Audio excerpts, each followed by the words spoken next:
Thanks a lot, Alex, and welcome back, Joanne. We are here at the Granby Zoo, and this is so cool. We're going to have exclusive access to inside a lot of the habitats here at the zoo, and as you can see, we're here with the African porcupines and the meerkats. Obviously, we all know the meerkats from The Lion King, right? I'm here with Christopher, who's a zookeeper, and this is so cool to be so close. I'm staying away from the porcupine because his quills or her quills are what they can. How long can they grow?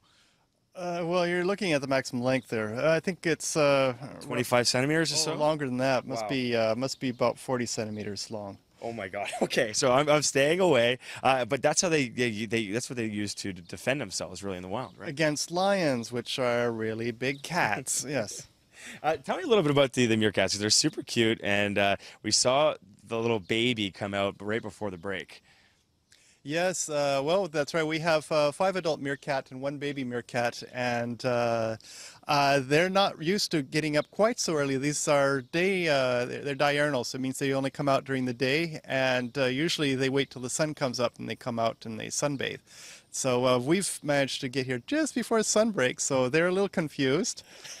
You know what? We're lucky because I think we're going to have a very hot day. I'm slowly kind of moving back from these guys as they're having their breakfast. Also, the meerkat is known as the sentinel of Africa because it actually stands up on its 2 hind legs, right? Which we saw earlier. That's correct. That's right. In fact, when you arrived earlier, there was one that was just doing exactly that and keeping a good eye on you and any birds and predators that might be in the area, even though we're a long ways from Africa. Well, it feels like we're right in the desert because of all these animals that are around. And coming up, hey, we might be headed to Australia because we're checking out a baby kangaroo. That's coming up a little bit later in the next hour, guys. You're looking at a 3-year-old Spiny softshell turtle, Alex, here at the Granby Zoo. Now, she is only 3, but she gets very big, up to 50 years old they can get to. And honestly, you can look at this little baby, because we're all about babies on breakfast television.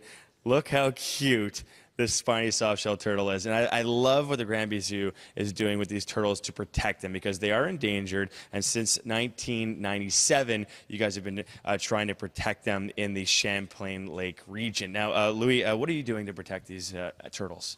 Well, good morning. Here at the zoo, we take the nest of the females that we see in the wild and bring the eggs back here to do artificial incubation for 2 months. And then we get those little guys. This one is 1 day old. He's so cute. Male, and he's going to be released in the wild. And what is the reason why we bring the eggs in here? It's because we get 4 times more hatching when we incubate them here at the zoo. Wow. Instead of leaving them in the wild. You can really see how vulnerable he is. I mean, the shell isn't fully developed yet, and you see how small and just miniature every little detail is. But it is actually adorable. How come these turtles are endangered in the Champlain Lake region?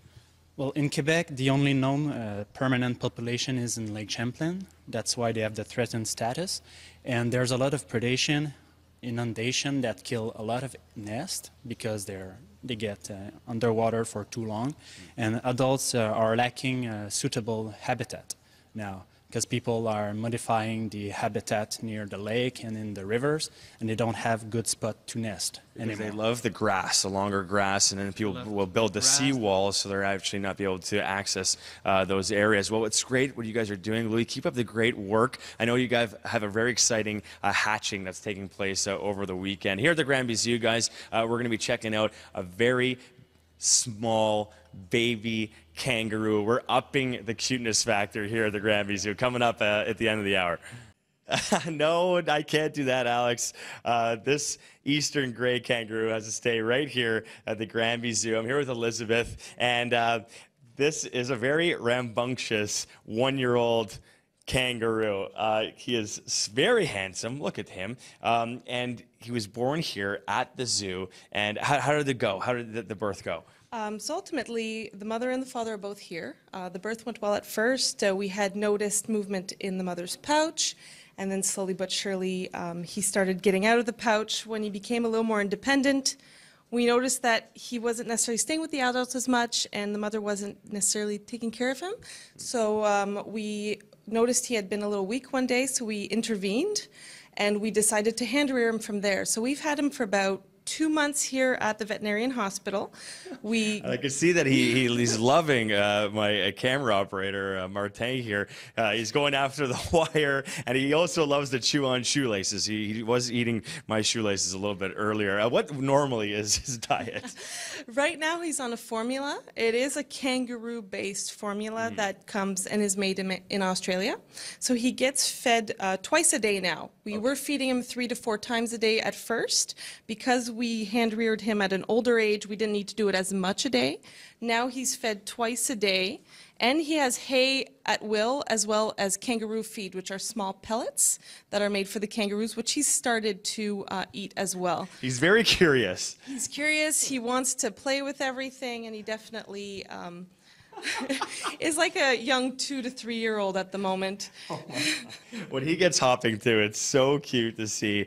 How tall is he going to grow? He could potentially be 5'5", maybe 6 foot. The males are quite big. The females are a little less. That's standing on his rear limbs, obviously. Well, oh, there he goes. Okay, I was so okay. Oh my God, I'm so glad that he did a little hop. And he could. This guy can fly. When he's going to be a full adult, he can get up to 60, 70 kilometers when you really get going. Obviously, in Australia, these things are as common as deer, but here in Canada, you know what? You can come and check them out right here at the Granby Zoo. Elizabeth, thank you so much.